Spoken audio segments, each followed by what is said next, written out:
नमस्कार साथियों, आपका स्वागत है। मैं डॉक्टर मैनपाल। आज हम इस क्लास के अंदर मैक्स वेबर पर चर्चा करेंगे। मैक्स वेबर ने कौन कौन से सिद्धांत दिए हैं और कौन कौन से प्रश्न हैं जो मैक्स वेबर के बारे में प्रतियोगी परीक्षाओं में पूछे हैं।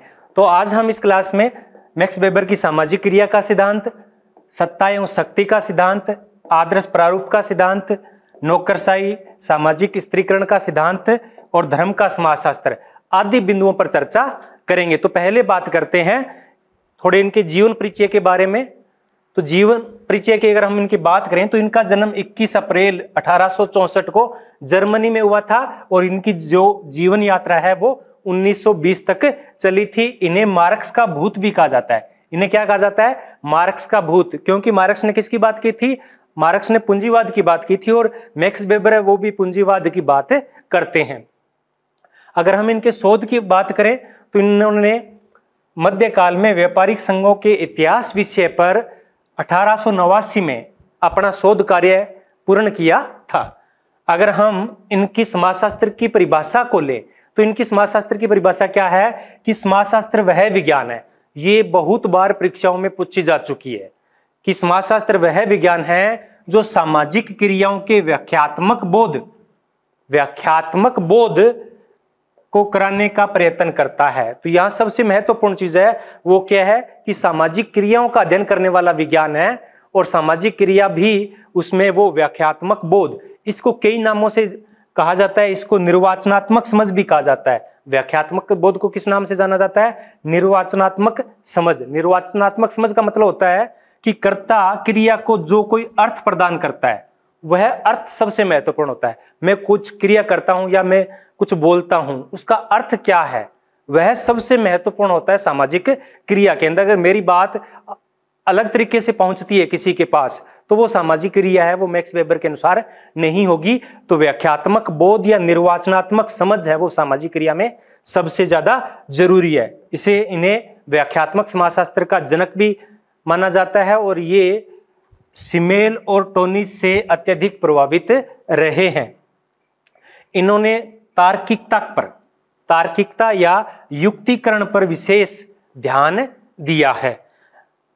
ये समाजशास्त्र को एक व्याख्यात्मक और अंतर्निरीक्षणात्मक विज्ञान बनाने पर बल देते हैं। इन्होंने मूल्य विमुक्त समाज की अवधारणा प्रस्तुत की है। इन्होंने सामाजिक स्त्रीकरण के आधार को 3 भागों में विभाजित किया है: क्लास, स्टेटस एंड पावर। ये तीनों आर्थिक, सामाजिक और राजनीतिक पक्ष को दर्शाते हैं। तो ये इनकी मुख्य बातें थी।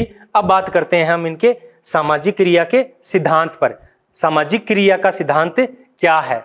मैक्स वेबर उससे पहले हम इनकी प्रमुख पुस्तकों पर चर्चा कर लेते हैं।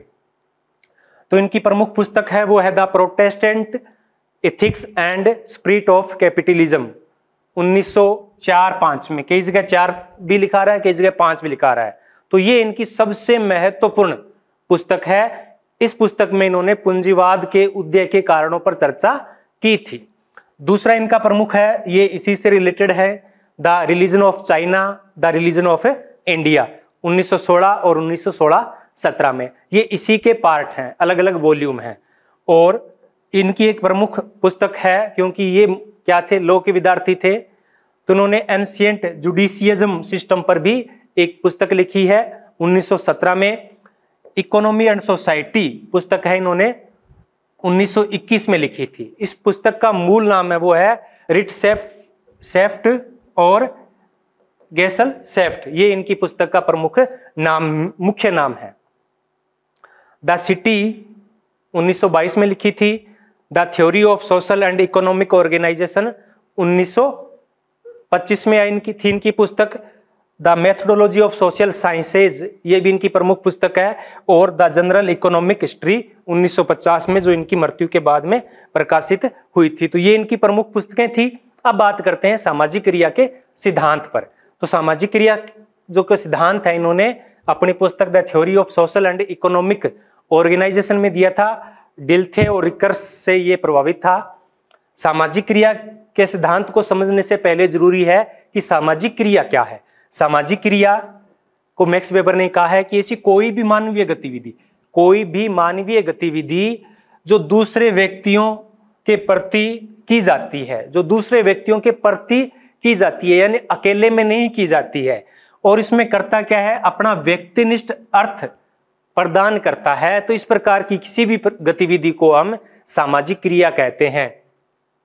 तो ये व्यक्ति के भूत भविष्य वर्तमान से प्रभावित होती है। जैसे कोई किसी व्यक्ति के प्रति अगर अलग प्रकार की क्रिया कर रहा है, उसको गाली दे रहा है या उसका सहयोग कर रहा है, तो वो क्रिया उसके क्या होगी, भूत भविष्य से प्रभावित होगी। और दूसरे व्यक्ति के प्रति की जा रही है, एकांत में नहीं की जा रही है। तो इस प्रकार की गतिविधि को हम सामाजिक क्रिया कहते हैं। तो सामाजिक क्रिया क्या हो जाएगी, गतिविधि प्लस उसका कोई ना कोई अर्थ। तो इन्होंने 3 आवश्यक तत्व बताए हैं मैक्स वेबर ने। 3 आवश्यक तत्व कौन कौन से हैं? नंबर 1 कि कर्ता द्वारा उसको अर्थ प्रदान किया गया है, उसी अर्थ में वो क्रिया होनी चाहिए। नंबर 2 क्रिया है वो अर्थपूर्ण और उद्देश्यपूर्ण होनी चाहिए, चेतनापूर्ण और उद्देश्यपूर्ण होनी चाहिए, उसका कोई ना कोई उद्देश्य होना चाहिए। और समाज के अन्य व्यक्ति से वो प्रभावित होनी चाहिए या प्रभावित करती हो। तो ये सामाजिक क्रिया के 3 आवश्यक तत्व थे। अब बात करते हैं इनकी कसौटियों के बारे में। इन्होंने 4 बातें बताई है। 4 बातों से तय होता है कि कोई क्रिया सामाजिक क्रिया है या नहीं है। तो ये 4 शर्तें हैं या 4 कसौटियां हैं। तो क्या है कि वो दूसरे व्यक्ति के भूत भविष्य या वर्तमान से प्रभावित होनी चाहिए। अगर वो प्रभावित नहीं है दूसरे व्यक्ति से तो वो सामाजिक क्रिया नहीं है। क्यों नहीं है? सामाजिक का मतलब क्या है कि समाज द्वारा प्रभावित या समाज से सीखी गई, समाजीकरण की प्रक्रिया के द्वारा सीखी गई। अगर वो एकांत में कुछ कर रहा है, नाच रहा है या कुछ ऐसे ही कुछ गा रहा है जिसकी कोई भाषा नहीं है, तो वो सामाजिक क्रिया की श्रेणी में नहीं आएगी। नंबर 2 कि वो अकेले या जड़ वस्तु से प्रभावित नहीं होनी चाहिए। अगर एकांत में व्यक्ति बैठकर पूजा पाठ कर रहा है तो मैक्स वेबर के अनुसार वह क्रिया क्या है, सामाजिक क्रिया नहीं है। वह केवल संपर्क नहीं होना चाहिए, उसके अंदर क्या होता है, संचार भी होना चाहिए। जैसे कोई 2 साइकिल सवार जा रहे होते हैं और एक दूसरे से टकरा जाते हैं, वो एक दूसरे को देखते भी नहीं है और वापस खड़े होकर चल देते हैं, तो वो क्या है, सामाजिक क्रिया नहीं होगी। अगर वो एक दूसरे के साथ लड़ते झगड़ते हैं या कोई बात सॉरी बोलते हैं, तब वो क्या होगा, सामाजिक क्रिया की श्रेणी में वो क्रिया आएगी। तीसरा कि सामाजिक क्रिया के लिए कोई ना कोई अभिप्रेरणा होनी चाहिए, या जैसे कि कोई एक जैसी क्रियाएं कर रहा है तो वो सामाजिक की श्रेणी में नहीं आएगी। जैसे कि बरसात होती है तो सब अपना अपना छाता निकाल लेते हैं, तो वो एक दूसरे को देखकर नहीं निकाल रहे हैं, वो अपने स्वाभाविक ही निकाल रहे हैं। तो इस प्रकार की क्रिया भी सामाजिक क्रिया की श्रेणी में नहीं आएगी। यानी कोई बहुत सारे लोग अगर एक जैसी क्रिया कर रहे हैं बगैर किसी एक दूसरे की अभिप्रेरणा के, तो वो भी सामाजिक क्रिया की श्रेणी में नहीं आएगी। तो ये 4 कसौटियां हैं जो मैक्स वेबर ने बताई है। आगे है सामाजिक क्रिया के प्रकार। तो ये सबसे महत्वपूर्ण है। तो मैक्स वेबर ने सामाजिक क्रिया के 4 प्रकार बताए। कितने प्रकार बताए हैं? 4 प्रकार बताए हैं। कौन कौन से? नंबर 1 तार्किक क्रिया, लक्ष्य की तरफ हो, किसी लक्ष्य को प्राप्त करने के लिए कोई क्रिया की जाती है तो उसको हम बोलते हैं तार्किक क्रिया। जैसे अभी आप किसी प्रतियोगी परीक्षा की तैयारी कर रहे हो तो लक्ष्य क्या है, नौकरी लगना, और क्रिया क्या कर रहे हैं, हम तैयारी कर रहे हैं, तो ये क्या होगी, तार्किक क्रिया की श्रेणी में आएगी। नंबर 2 मूल्यांकनात्मक क्रिया, मूल्यपूर्ण क्रिया, जैसे सहयोग करना किसी पे या अन्य हमारे जो आदर्श होते हैं उन पे जो क्रिया की जाती है। जैसे देश की रक्षा के लिए बलिदान करना सर्वोच्च मूल्य माना जाता है। जौहर प्राचीन समय में होते थे अपने आन बान और शान की रक्षा के लिए, या किसी की सहायता हम करते हैं तो सहायता करना भी एक प्रमुख मूल्य है। तो इस प्रकार की क्रिया को मूल्यांकनात्मक क्रिया कहते हैं। ये भी तार्किक क्रिया होते हैं। जब मैक्स वेबर मूल्य मुक्त समाज की बात कर रहे होते हैं तो वो इस क्रिया की बात कर रहे होते हैं। यहाँ मूल्य का अर्थ मूल्यांकन नहीं है। मूल्यांकन का मतलब होता है किसी की जांच परख करना, तो यहाँ जांच परख नहीं की जा रही है, जो हमारे सामाजिक मूल्य है उनके अनुसार क्रियाएं की जा रही है। नंबर 3 है भावनात्मक क्रिया। जो भी हमारी भावनाएं हैं, क्रोध, प्रेम, ईर्ष्या, घृणा, इन सब से अगर हम प्रेरित होकर कोई क्रिया करते हैं तो उसे हम भावनात्मक क्रिया या संवेगात्मक क्रिया कहते हैं। नंबर 4 है परंपरागत क्रिया। परंपरागत क्रिया है परंपराएं जो हमारी है, उन परंपराओं को निर्वाह करते हुए कोई हम क्रिया करते हैं तो वो परंपरागत क्रिया आती है। जैसे हमारी प्रथाएं हैं, परंपराएं हैं, जैसे कि बड़ों का पैर छूना है, उनका अभिवादन करना है, या जो भी कुछ परंपरा द्वारा निर्देशित किया जाता है, तो इसको पितर सत्तावाद भी बोलते हैं। क्या बोलते हैं? पितर सत्तावाद या पुश्तैनीवाद भी इसको बोलते हैं। तो ये 4 प्रमुख क्रियाएं हैं। अब इनकी दूसरी अवधारणा है आदर्श प्रारूप की। आदर्श प्रारूप को मैक्स वेबर ने एक अध्ययन पद्धति के रूप में लिया है। किसके रूप में लिया है? अध्ययन पद्धति के रूप में लिया है। तो अब तक के जो 3 विचारक थे हमारे, काम्टे, स्पेंसर और दुर्खिम, इन्होंने प्रत्यक्षवाद को अपनाया था, लेकिन मैक्स वेबर है वो प्रत्यक्षवाद की बजाय आदर्श प्रारूप को अध्ययन पद्धति के रूप में लेते हैं। आदर्श प्रारूप किसे कहते हैं? तो आदर्श प्रारूप किसी भी परिस्थिति का एक कल्पना है, किसी भी परिस्थिति की एक कल्पना है। तो आदर्श प्रारूप एक प्रकलात्मक मूर्त स्थितियां हैं जिनका निर्माण सामाजिक यथार्थ के आधार पर किया जाता है। किसके आधार पर किया जाता है? सामाजिक यथार्थ के आधार पर किया जाता है। और इनका प्रयोग है वो निश्चित रूप से तुलनात्मक है। जैसे कि हम, आदर्श का मतलब क्या होता है? Role model. तो कुछ ऐसी ही यह उदाहरण होती है, जैसे किसी के रोल मॉडल विवेकानंद है, किसी के महात्मा गांधी हो सकते हैं, किसी के एपीजे अब्दुल कलाम हो सकते हैं। तो ये क्या है? रोल मॉडल है, और हम उनके जैसा बनना चाहते हैं। 100% तो नहीं बन सकते उनके जैसा। तो इसी प्रकार से आदर्श प्रारूप क्या है? शुद्ध प्रारूप है, मॉडल है। किसी चीज के शुद्ध मॉडल होते हैं। तो मॉडल जैसे मकान का मॉडल होता है, उसी प्रकार से आदर्श प्रारूप है वो किसी सामाजिक घटना की या व्यवस्था के मॉडल है। जैसे मैक्स वेबर हम आगे चर्चा करेंगे, उन्होंने नौकरशाही का आदर्श मॉडल रखा, उन्होंने सत्ता के आदर्श प्रारूप बनाए, उन्होंने धर्म का आदर्श प्रारूप बनाया, उन्होंने सामाजिक स्त्रीकरण का आदर्श प्रारूप बनाया। तो उन्होंने जितने भी अध्ययन किए हैं उनकी जो मूल थीम है वो आदर्श प्रारूप रही है। तो आदर्श प्रारूप क्या होता है कि इसमें जो भी विशेषताएं होती है, किसी घटना की जो भी विशेषताएं होती है, उनका एक पुंज है, उनका संग्रह होता है। ये आदर्श का मूल्य यहाँ मूल्यों से नहीं है, और इनका उद्देश्य है वो तुलनात्मक अध्ययन करना है। और ये क्या होते हैं? अवास्तविक होते हैं। क्या होते हैं? अवास्तविक होते हैं, लेकिन फिर भी इसके आधार पे है वो सामाजिक यथार्थ की व्याख्या है वो की जा सकती है। जैसे कि कई बार हम बात करते हैं कि एक आदर्श बहू कैसी होनी चाहिए। आदर्श बहू है जो पति की भी सेवा करे, सास ससुर की भी सेवा करे, उनके नातेदारों की भी सेवा करे। इस प्रकार की तुलना है वो आदर्श बहू से की जाती है। तो क्या वास्तव में ऐसा होता है? तो इसी प्रकार से जो भी कोई क्रिया होती है, या जो भी सत्ता का प्रारूप बनाया है या नौकरशाही का प्रारूप बनाया है, तो एक मॉडल बना दिया और उसके साथ सामाजिक यथार्थ की तुलना की जाती है। तो सामाजिक यथार्थ वास्तव में उसका जैसा नहीं होता है, लेकिन उसके आधार पर तुलना कर सकते हैं कि वो सामाजिक यथार्थ है वो आदर्श मॉडल से, आदर्श प्रारूप से कितनी दूरी पर है, कितनी ज्यादा उसमें भिन्नता है। तो उन्होंने 3 प्रकार के आदर्श प्रारूप बताए। कितने प्रकार के आदर्श प्रारूप बताए हैं मैक्स वेबर ने? 3 प्रकार के आदर्श प्रारूप बताए हैं। एक विशिष्ट ऐतिहासिक, जिन्होंने पूंजीवाद की जो तुलना की है या पूंजीवाद का जो सिद्धांत दिया है वो किस प्रारूप पर आधारित है? वो विशिष्ट ऐतिहासिक प्रारूप पर आधारित है। नंबर 2, सामाजिक यथार्थ पर आधारित है, वो नौकरशाही का प्रारूप है। और विवेकपूर्ण व्यवहार से संबंधित जो भी आर्थिक क्रियाओं से संबंधित जितने भी आदर्श प्रारूप होते हैं वो किस प्रकार के प्रारूप होते हैं? वो होते हैं विवेकपूर्ण व्यवहार से संबंधित आदर्श प्रारूप। तो ये 3 प्रमुख आदर्श प्रारूप हैं। अब बात करते हैं हम इनके सत्ता और शक्ति के सिद्धांत पर। तो उन्होंने सत्ता के भी आदर्श प्रारूप दिए हैं।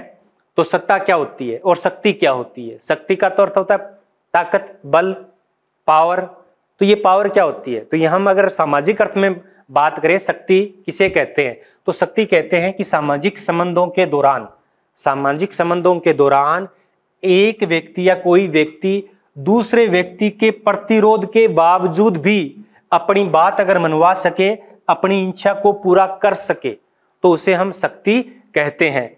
जैसे कि आप कहीं रास्ते से जा रहे हो, किसी व्यक्ति ने आपका रास्ता रोक लिया, तो वो उसकी शक्ति है, उसके पास पावर है, उसने आपको रोक लिया, उसके पास आपसे ज्यादा शक्ति है। तो शक्ति किसी भी रूप में हो सकती है।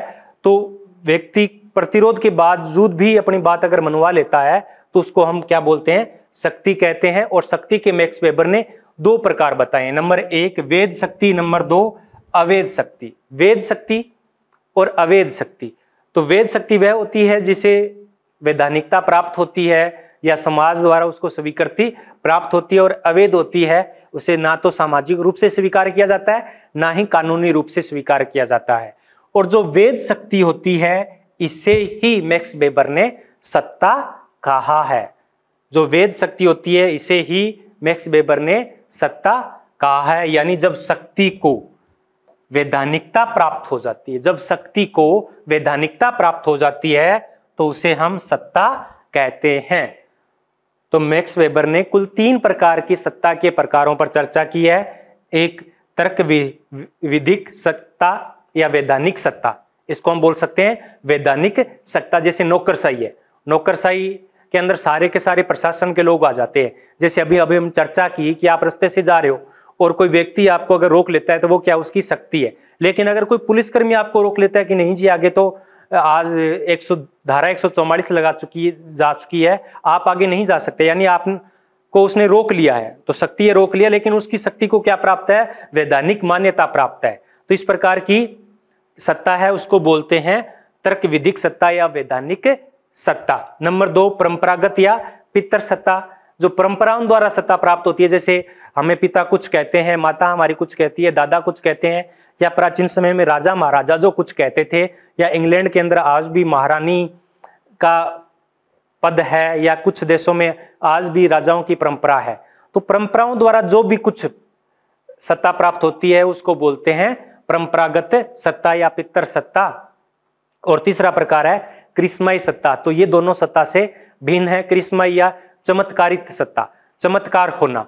कुछ व्यक्ति ऐसे होते हैं उनका व्यक्तित्व करिश्माई व्यक्तित्व होता है, तो हम उनकी तरफ आकर्षित होते जाते हैं। जैसे कि स्वतंत्रता आंदोलन के दौरान महात्मा गांधी का जो व्यक्तित्व था बहुत ज्यादा करिश्माई व्यक्तित्व था। लोग उनकी बातों को सुनते थे और उनके पीछे हो जाते थे, तो वो अपनी इच्छा से लोगों को किसी भी दिशा में ले जाते थे, आंदोलन के साथ जोड़ देते थे। इसी प्रकार से जो भी बाबा या महाराजा टाइप के होते हैं, कोई जादूगर हो सकता है, पैगंबर हो सकता है, धर्मगुरु हो सकता है, तो इस प्रकार के व्यक्तित्व के पास जो शक्ति होती है उसको बोलते हैं चमत्कारित सत्ता।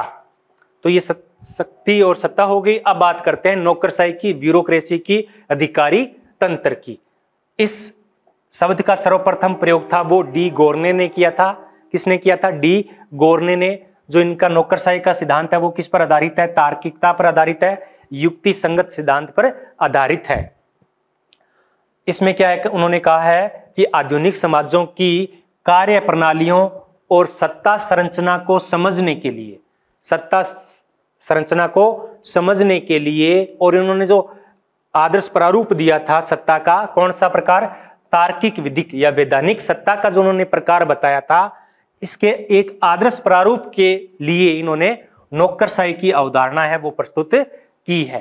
तो उन्होंने कहा था कि आधुनिक समाजों के लिए, औद्योगिक समाजों के लिए नौकरशाही, ब्यूरोक्रेसी बहुत जरूरी है। और इन्होंने आदर्श प्रारूप बताया है नौकरशाही का, और सत्ता का जो आदर्श प्रारूप बताया था उसके उदाहरण के रूप में इन्होंने नौकरशाही का आदर्श प्रारूप है वो प्रस्तुत किया है। अगर हम इसके शाब्दिक अर्थ की बात करें तो इसका अर्थ होता है ब्यूरोक्रेसी। ब्यूरो का अर्थ होता है कार्यालय, ऑफिस, और क्रेसी का अर्थ होता है शासन या तंत्र, यानी कार्यालय का शासन। कार्यालय में कौन बैठते हैं? अधिकारी बैठते हैं, तो बोल देते हैं इनको अधिकारी तंत्र या अधिकारियों का शासन। परिभाषा देखें तो किसी भी प्रतिष्ठान में, किसी भी संस्था में जब कोई कार्यालय यानी अधिकारियों द्वारा उसका संचालन किया जाता है, किसी ऑफिस का संचालन अधिकारियों के द्वारा किया जाता है, या व्यवस्था का या संस्था का संचालन है वो कार्यालय से होता है या अधिकारियों द्वारा किया जाता है, तो उस व्यवस्था को नौकरशाही या अधिकारी तंत्र कहते हैं। कर्मचारी तंत्र भी उसको कहते हैं। हम इसकी विशेषताओं की बात करें, देखो यहां हम बहुत ही संक्षिप्त में इनका वर्णन कर रहे हैं। इनके विस्तार से जब एक एक करके वीडियो हम अलग से बनाएंगे। तो अगर हम इनकी विशेषताओं की बात करें तो एक है ये अव्यक्तिक व्यवस्था है, यानी किसी व्यक्ति द्वारा संचालित नहीं होती है, व्यक्ति आते जाते रहते हैं लेकिन व्यवस्था है वो बनी रहती है। नंबर 2, इनमें लिखित नियम होते हैं। नंबर 3, इनमें पद सोपान की व्यवस्था होती है। अधिकारी होता है उनका स्त्रीकरण होता है, पद सोपान होता है कि सबसे ऊपर कौन है उसके बाद में कौन है। जैसे कि महाविद्यालयों में बात करें या विद्यालयों में बात करें हम, प्रिंसिपल होता है, फिर फर्स्ट ग्रेड का टीचर आता है, फिर सेकंड ग्रेड, फिर थर्ड ग्रेड, फिर चतुर्थ श्रेणी कर्मचारी उसके अंदर आते हैं। इनमें पदोन्नति होती है, धीरे धीरे प्रमोशन होता है इनका। नंबर इनमें जो स्पष्ट श्रम विभाजन होता है कि कौन सा कार्य कौन करेगा। वेतन भत्ते इनको दिए जाते हैं। भर्ती ऐसे ही नहीं किया जाता है, भर्ती के भी नियम होते हैं। 8वीं विशेषता की बात करें तो ये जिस भी ऑफिस में बैठते हैं, जो भी कार्य करते हैं, उसमें क्या होते हैं, विशेषज्ञ उसके होते हैं, विशेषज्ञता इनको हासिल होती है। नंबर अगर हम 9 की बात करें तो इनका आधिकारिक रिकॉर्ड भी रखा जाता है और ये आधुनिक समाजों की अनिवार्य विशेषता है। और भी बहुत सारी विशेषता है, इनका हम अलग से कहीं वर्णन करेंगे। तो ये नौकरशाही के उदाहरण है। अब हम बात करते हैं सामाजिक स्त्रीकरण के सिद्धांत की। तो मैक्स वेबर ने जो अपना सामाजिक स्त्रीकरण का सिद्धांत कहते हैं, इसे त्रयी का सिद्धांत क्या कहते हैं इसको, त्रयी, तीनों का। तो उन्होंने 3 चीजों को रखा है अपने सामाजिक स्त्रीकरण में निर्धारण में। नंबर 1 वर्ग, नंबर 2 सामाजिक परिस्थिति और नंबर 3 शक्ति। तो इन्होंने 3 पक्ष रखे हैं समाज के। वर्ग यानी आर्थिक परिस्थिति, नंबर 2 परिस्थिति यानी सामाजिक, और शक्ति यानी राजनीतिक पक्ष। तो 3 पक्ष हैं ये। इन 3 पक्षों से मिलकर ही सामाजिक स्त्रीकरण का आधार बनता है या सामाजिक स्त्रीकरण तय होता है, ऐसा मैक्स वेबर का मानना था। अब हम तीनों को अलग अलग समझते हैं। इस सिद्धांत को, इनके सामाजिक स्त्रीकरण के सिद्धांत को क्या बोलते हैं, शक्ति का सिद्धांत भी बोल देते हैं और परिस्थिति समूह का सिद्धांत भी बोल देते हैं। अब बात करते हैं कि वर्ग किसे कहते हैं। अगर हम वर्ग की बात करें तो वर्ग के निर्धारण के 3 पक्ष हैं। वर्ग के निर्धारण के भी 3 आधार हैं, जीवन अवसर, आर्थिक स्थिति और बाजार दशाएं। यानी केवल वर्ग है वो किसी एक चीज आर्थिक से तय नहीं होता है, उसके साथ जीवन के अवसर भी समान होने चाहिए। जिन लोगों के जीवन के अवसर समान होते हैं, बाजार की परिस्थिति और आर्थिक परिस्थिति समान होती है, तो उसको एक वर्ग में रखते हैं। तो इन्होंने कुल 3 वर्ग बताए थे, संपत्ति वर्ग, उपलब्धि वर्ग और मध्यम वर्ग। ये तीनों महत्वपूर्ण हैं, संपत्ति वर्ग, उपलब्धि वर्ग और मध्यम वर्ग। अगर हम शक्ति की बात करें तो शक्ति को भी इन्होंने 3 भागों में विभाजित किया था। आर्थिक शक्ति जो कि उद्योगपतियों के पास होती है, राजनीतिक शक्ति जो सत्ता में लोग होते हैं उनके पास होती है, और तीसरी शक्ति इन्होंने बताई है सामाजिक शक्ति। और तीसरी बात है इनका परिस्थिति समूह। परिस्थिति समूह क्या होता है कि ऐसा समूह होता है जो सकारात्मक या नकारात्मक समान सूचक मानदंडों और समान जीवन शैली के आधार पर विभाजित होता है। परिस्थिति समूह क्या होता है, सकारात्मक रूप से भी हो सकता है और नकारात्मक रूप से भी होता है। समान जीवन शैली जो होती है, समान जीवन शैली जो होती है, उनको उन्होंने क्या कहा है, परिस्थिति समूह कहा है। जैसे कि उदाहरण के तौर पे हम समझे कि भारत में जाति व्यवस्था है, तो एक जाति की जो जीवन शैली है वो क्या होती है, एक जैसी होती है। इसलिए मैक्स वेबर ने भारतीय जातियों को भी क्या कहा है, परिस्थिति समूह की संज्ञा उनको दी है। तो इस सामाजिक स्त्रीकरण के मॉडल को कहते हैं वेबेरियन मॉडल। और भारत के संदर्भ में इसको लागू किसने किया है, भारत के संदर्भ में इसने लागू किया है आंद्रे बितेई। किसने किया है, आंद्रे बितेई ने किया है। इसलिए आंद्रे बितेई को भारत का मैक्स वेबर भी कहा जाता है। इनकी पुस्तक है, कौन सी पुस्तक है, class status and power, class status and power. तो ये इनका सामाजिक स्त्रीकरण का सिद्धांत है। अब हम बात करते हैं इनके धर्म के सिद्धांत पर या पूंजीवाद के उदय के सिद्धांत पर। तो ये इन्होंने अपनी पुस्तक the Protestant ethics and capitalism, spirit of capitalism में ये अवधारणा दी थी, प्रोटेस्टेंट नैतिकता और पूंजीवाद का उदय या पूंजीवाद की आत्मा सिद्धांत में इन्होंने ये प्रस्तुत किया था। इन्होंने बताया कि केवल पूंजीवाद का उदय का कारण आर्थिक नहीं है बल्कि धार्मिक है। कार्ल मार्क्स ने क्या बताया था, पूंजीवाद के उदय का कारण आर्थिक बताया था, लेकिन मैक्स वेबर क्या कहते हैं, आर्थिक नहीं है, धार्मिक है। क्या है, धार्मिक है। पूंजीवाद के उदय को जानने के लिए मैक्स वेबर ने कुल 6 धर्मों का अध्ययन किया था। कितने धर्मों का अध्ययन किया, 6 धर्मों का, हिंदू, इस्लाम, ईसाई, यहूदी, बौद्ध, कन्फ्यूशियस धर्म। ये 6 धर्मों का इन्होंने अध्ययन किया था। एक बार फिर पुनः सुन लो, हिंदू, मुस्लिम, ईसाई, बौद्ध, ये 4 धर्म है वो भारत के अंदर भी मौजूद है। यहूदी, और नंबर 6 है, ये चीन का धर्म है, कन्फ्यूशियस। तो ये प्रमुख क्षेत्र में इनका अध्ययन करके उन्होंने बताया था कि जो पूंजीवाद का उदय का कारण है वो धर्म है, और धर्म के पीछे जो प्रोटेस्टेंट संप्रदाय है उसमें एक संप्रदाय आता है, विचार आता है काल्विनवाद का। काल्विनवाद के कारण ही पूंजीवाद की उत्पत्ति हुई। इसलिए प्रोटेस्टेंट धर्म में कुछ ऐसी बातें थी जिनके कारण है वो धर्म की उत्पत्ति हुई, बाकी दुनिया में कहीं पूंजीवाद की उत्पत्ति हुई, बाकी दुनिया में कहीं भी पूंजीवाद नहीं आया। तो काल्विनवाद ने क्या दिया था? एक पूर्व नियतिवाद का सिद्धांत दिया था। क्या दिया था? पूर्व नियतिवाद का सिद्धांत दिया। इन्होंने कहा था कि ईश्वर ने पहले से ही सब कुछ निर्धारित कर रखा है, नियति ने सब कुछ पहले से निर्धारित कर रखा है और आप उसको नहीं जान सकते, आप उसको नहीं जान सकते। आप तो प्रयास कीजिए कि इस धरती पर ही स्वर्ग को उतारा जाए, धरती पर ही स्वर्ग को उतारा जाए। तो इसलिए प्रयास किए गए धरती पर स्वर्ग को उतारने के लिए। और कुछ और बातें थी। और क्या बातें थी? जैसे कर्म ही पूजा है, हमारे क्या कहते हैं, संतोष ही सबसे बड़ा धन है। और ये क्या कहते हैं कि कर्म ही सबसे बड़ा धन है, समय ही धन है, साख ही धन है, मुनाफाखोरी कोई या ब्याज पे पैसा लेना कोई अनैतिकता नहीं है। इस प्रकार के विचारों से पूंजीवाद का उदय हुआ। तो ये पूंजीवाद के उदय के कारण हैं। अब हम बात करते हैं महत्वपूर्ण प्रश्नों पर भी। कौन कौन से प्रश्न है वो इनसे निकल सकते हैं या बन सकते हैं। इन सब के आंसर है वो आपको नीचे सब्सक्राइब में दिए जाएंगे।